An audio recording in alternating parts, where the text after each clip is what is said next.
ఏపీలో మరో రాజకీయ హత్య కవించింది. మొత్తం మీద రాజకీయ వరుస హత్యలతో ఏపీ ప్రకంపనలు రేపుతోంది.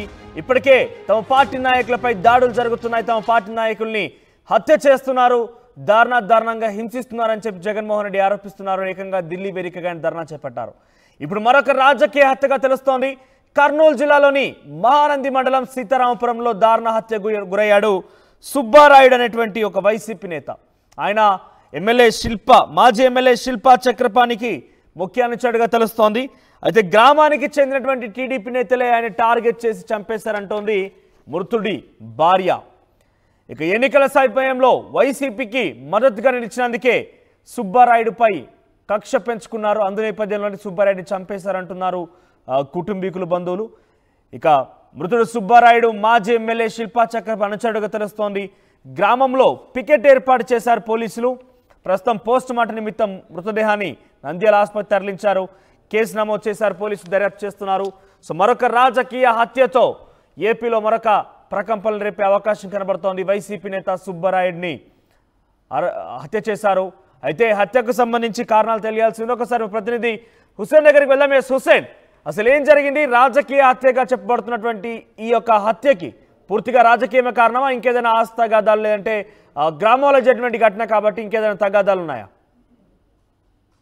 ఏపీలో రాజకీయ హత్యలు కొనసాగుతున్నాయి. టీడీపీ ప్రభుత్వం అధికారంలోకి వచ్చిన తర్వాత రాష్ట్ర వ్యాప్తంగా కూడా అటు పుంగనూరు, చిత్తూరు జిల్లా కావచ్చు, గుంటూరు జిల్లా, లేకపోతే ఇతర జిల్లాల్లో కూడా ఈ రోజు తాజాగా ఉమ్మడి కర్నూలు జిల్లా మహానది మండలం సీతారామపురంలో కూడా రాజకీయ హత్య జరిగిందని చెప్పవచ్చు. ఎందుకంటే వైసీపీ ఈ ఎన్నికల సార్వత్రిక ఎన్నికల నేపథ్యంలో వైసీపీకి పూర్తి స్థాయిలో మద్దతు ఇచ్చారని సుబ్బరాయుడు అనేటువంటి కుటుంబం పైన కక్ష పెంచుకున్నారు ఆ గ్రామానికి సంబంధించిన కొంతమంది టీడీపీ నాయకులు. ఆ నేపథ్యంలోనే నిన్నటి రాత్రిన పడుకున్నటువంటి వ్యక్తిని రాళ్లతో కొట్టి, బండరాలతో కొట్టి, కొడవలతో దాడి చేసి నరికి చంపారని ఆరోపిస్తున్నారు స్థానికంగా మృతుడి భార్య. ఆమె ప్రత్యక్ష సాక్షులు చెప్పడానికి చూస్తే, తన కొడుకు భార్య చెప్పేటువంటి స్టేట్మెంట్ చూస్తే, మా పొలాలు కూడా మీరే ఊర్లో గ్రామంలో ఉండడానికి వీల్లేదు, మా పొలాలు మీరు ఊరు వదిలిపెట్టి వెళ్ళిపోవాలి, మిమ్మల్ని చంపేస్తామని డైరెక్ట్ గా బెదిరించి 30 మంది ఒక్కసారిగా దాడి చేశారని చెప్పేటువంటి పరిస్థితి ఉంది. బయట పడుకున్నటువంటి మృతుడి భార్య లోపల సుబ్బరాయుడు ఉండడంతో ఇంట్లోకి వెళ్ళి దాడి చేశారు. అయితే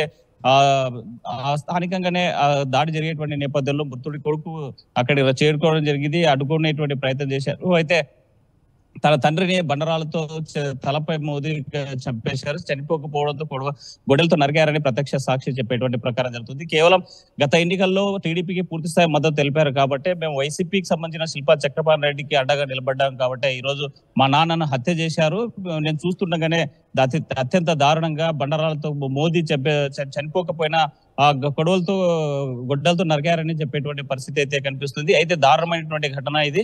ఆ మహానంది మండలం సీతారామపురంలో జరిగినటువంటి ఈ ఘటన పైన ఒక్కసారిగా జిల్లా పోలీస్ యంత్రాంగం అప్రమత్తమైంది. ఇప్పటికే గ్రామంలో పికెటింగ్ ఏర్పాటు చేసినటువంటి పరిస్థితి అయితే కనిపిస్తుంది. ఏదేమైనా టీడీపీ అధికారులకు వచ్చిన తర్వాత రాజకీయ హత్యలు పెద్ద ఎత్తున కొనసాగుతున్నాయి. మీరు చెప్తున్నట్టుగా గతంలో కూడా సుబ్బరాయుడిని హెచ్చరించాలు పలుమార్లు, మీరు ఊరు నుంచి వెళ్ళిపోరంటూ కూడా వారంతా చెప్పినట్టుగా మీరు చెప్తున్న నేపథ్యంలో ఎప్పుడు కూడా సుబ్బరాయుడు వెళ్ళి పోలీసులకు ఫిర్యాదు చేయలేదా? దానికి ప్రాణహాని ఉందంటే ఇక్కడ కూడా చెప్పుకోలేదా? మనోజ్, సుబ్బరాయుడికి సంబంధించి గ్రామంలో ఉండడానికి వీల్లేదు, మీరు గ్రామం వదిలిపెట్టి వెళ్ళాలి అనేసి అనేక సందర్భాల్లో హెచ్చరించినప్పటికీ, అయితే గ్రామంలో ఉన్నటువంటి తన పొలాలను వదలలేక తనకు అక్కడే జీవనాధారమైనటువంటి భూమిని సాగు చేసుకోవాలి కాబట్టి ఊరు వదిలి వెళ్ళినటువంటి పరిస్థితి. ఆ నేపథ్యంలోనే నిన్న రాత్రి గొడవకు వచ్చినటువంటి సందర్భంలో మా పొలాలు కూడా మీరే వేసుకోండి, మాకు అవసరం లేదు, మేము వెళ్ళిపోతామని భార్య చెబుతా ఉన్నా కూడా వినకుండా 30 మంది దాడి చేశారు. స్థానికంగా ఉన్నటువంటి టీడీపీ నాయకులే వాళ్ళ పేర్లు కూడా స్పష్టంగా చెప్పేటువంటి పరిస్థితి ఉంది. తన కొడుకు ఘటన జరిగేటువంటి సమయంలో సెల్ ఫోన్స్ నేను చిత్రీకరించలేకపోయినా అది రాత్రి జరిగేటువంటి గొడవ. మరోవైపు గొడవను అడ్డుకునేటువంటి ప్రయత్నం చేసినప్పటికీ మా నాన్నను మాత్రం ప్రత్యక్షంగా ఆ గ్రామస్తులే 30 మంది ఒక్కసారిగా ఆ గ్రామానికి సంబంధించిన కొంతమంది రెడ్డి సామాజిక వర్గం నాయకులు, టీడీపీ నాయకులు ఎవరైతే ఉన్నారో వీరంతా కూడా దాడి చేసి చంపేశారు, బండరాలతో మోదారని స్పష్టంగా చెప్పేటువంటి పరిస్థితి ఉంది. రాజకీయ హత్యలకు కేర్ ఆఫ్ గా మారుతుంది ఏపీ. దీనిపైనే ప్రతిపక్ష నేత వైఎస్ జగన్మోహన్ రెడ్డి కూడా పెద్ద ఎత్తున కూడా ఆందోళన వ్యక్తం చేస్తున్నారు. ఢిల్లీ కేంద్రంగా కక్ష రాజకీయాలకు వ్యతిరేకంగా కూడా ఆందోళన చేసినటువంటి పరిస్థితి. మరోవైపు ప్రభుత్వం మాత్రం రాజకీయ హత్యలు ఏవే కాదు, కేవలం ఉద్దేశపూర్వకంగానే వైసీపీకి సంబంధించినటువంటి అధినేత జగన్మోహన్ రెడ్డి రాజకీయ కక్షలుగా మలిచేటువంటి ప్రయత్నం చేస్తున్నారని, అదే సందర్భంలోనే ఆ టీడీపీ ప్రభుత్వం కూడా ఎదురుదాడి చేసినటువంటి ఏదేమైనా మాత్రం నిన్న రాత్రి జరిగినటువంటి సుబ్బరాయుడు హత్య మాత్రం తప్పనిసరిగా రాజకీయ హత్యనే చెప్పుకోవచ్చు. ఎందుకంటే ప్రత్యక్ష సాక్షులు చెప్తున్నారు, సుబ్బరాయుడు సంబంధించిన భార్య కొడుకులు ఒకటే చెప్తున్నారు, ఇది రాజకీయంగా మేము కేవలం వైసీపీకి మద్దతు పలికాం కాబట్టి ఇలాంటి ఘటన జరిగింది, మా నాన్నను పొట్టన పెట్టుకున్నారు, హత్య చేశారని చెప్పేటువంటి పరిస్థితి. అయితే మృతునికి సంబంధించి చనిపోయినటువంటి డెడ్ బాడీని నంద్యాల ప్రభుత్వ ఆసుపత్రికి తీసుకొచ్చారు. అక్కడ పంచనామా నిర్వహించేటువంటి పరిస్థితి అయితే కనిపిస్తుంది. గ్రామంలో మాత్రం పెద్ద ఎత్తున పికెటింగ్ కొనసాగుతుంది. మనోజ్. రైట్ హుస్సేన్. సో మొత్తం మీద ఏపీలో మరొక రాజకీయ హత్య గావించింది. సో ఇప్పటికే రాజకీయ వరుస హత్యలతో ఏపీలో పెద్ద ఎత్తున సంచలనం రేపుతున్నాయి, పెద్ద ఎత్తున ప్రకంపనలు సృష్టిస్తున్నాయి. ఏకంగా ఢిల్లీకి తాకింది ఈ యొక్క పూర్తి స్థాయి ఏపీ రాజకీయాలకు సంబంధించినటువంటి హత్య రాజకీయాలకు సంబంధించి ఈ యొక్క పూర్తి స్థాయి సమాచారం. సో ఇప్పటికే జగన్మోహన్ రెడ్డి పెద్ద ఎత్తున తమ పార్టీ నాయకుల మీద, కార్యకర్తల మీద టీడీపీ వాళ్ళు పెద్ద ఎత్తున దారుణానికి ఒడిగడుతున్నారంటూ చెప్పడం జరిగింది. పెద్ద ఎత్తున ఆందోళన చెందారు. ఆయన ఢిల్లీలో ధర్నా కూడా చేపట్టారు. ఇప్పుడు అటువంటి ఘటన మరొకటి కర్నూలు జిల్లాలో జరిగింది. మహానంది మండలం సీతారామపురంలో ఈ ఘటన జరిగింది. మాజీ ఎమ్మెల్యేగా ఉన్నటువంటి శిల్పా చక్రపాణి ముఖ్య అనుచరుడైనటువంటి సుబ్బారాయుడిని అక్కడ కొంతమంది పూర్తిగా టీడీపీ నేతలపై ఆరోపిస్తున్నారు. పూర్తిగా రాజకీయ హత్యగా చెప్పబడుతున్న నేపథ్యంలో టీడీపీ వ్యక్తులే సుబ్బారాయుడిని హత్య చేశారంటూ కూడా కుటుంబీకులు కూడా ఆరోపిస్తున్న పెద్ద ఎత్తున ఒక వివాదం జరుగుతోంది. ఒకసారి ఆ కుటుంబీకులు ఏం మాట్లాడారు విందాం. ఏం జరిగిందా? ఓటేసినందుకు మా నేరం సార్, ఓటేసినందుకు వైఎస్ఆర్లకు ఓటేసినందుకు మాకు శిక్ష అంటే ఏం చేద్దాం. 30 మంది వచ్చి రాజకీయం వాళ్ళు వచ్చి దాంట్లో రేపు సాగులే సంపదే నన్ను ఎవరు డిపార్ట్మెంట్లో ఉన్నాను, నన్ను ఎవరు చెప్పలేదు, నేను గుండను, నాకు విరోధం చేస్తారా మీరు అని రాత్రితో బండతో 340 సాగులే అని కొట్టాను. ముగ్గురు సార్, మొత్తం 30 మంది సార్. ఎవరెవరు ఉన్నారు? రెడ్డి, లక్ష్మిరెడ్డి, పుల్లాడ్డి, లోటశేఖరు, దుబ్బసీను, ఇంకా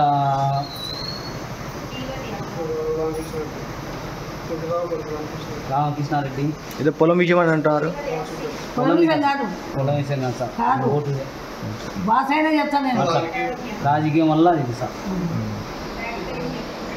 ఫస్ట్ జమారేసి ఏం జరిగిందా? ఓటేసినందుకు మా నేరం సార్. ఓటే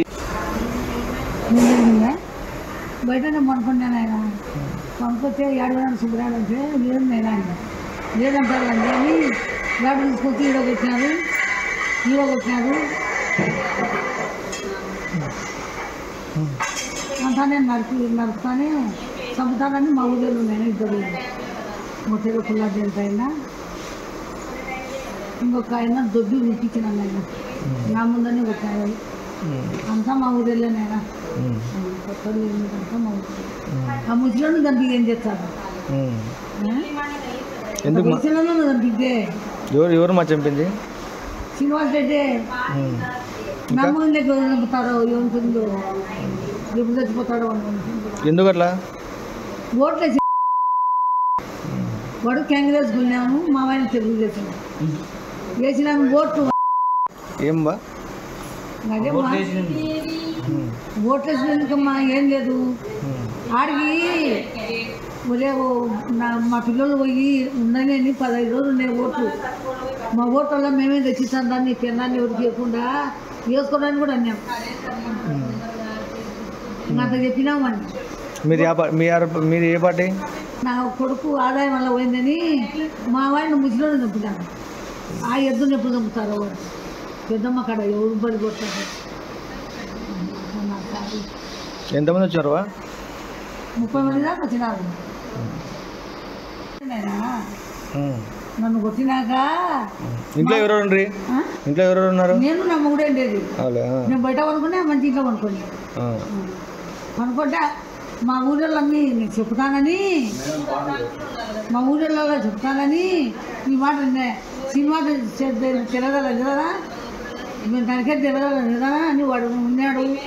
తిన్నాక మా ఊరేళ్ళు నన్ను ఉడికిచ్చినాను. ఆయన ఈడొక్క ఆడెక్కేసుకొని అంతా మా ఊరెళ్ళే. ఏం పొలం విషయాలు ఏమైనా తగాదాలు ఉన్నాయి మీకు? ఏం లేవు. పొలము వాళ్ళకి ఏం లేదు, వాళ్ళ పొలాలు లేవు, ఏం లేవు. మాకు వాళ్ళకి వెళ్ళినైనా ఓట్ల గురించే ఆడికి వాడి పిల్లల్ని మండికి తీసుకుంటాం వాళ్ళే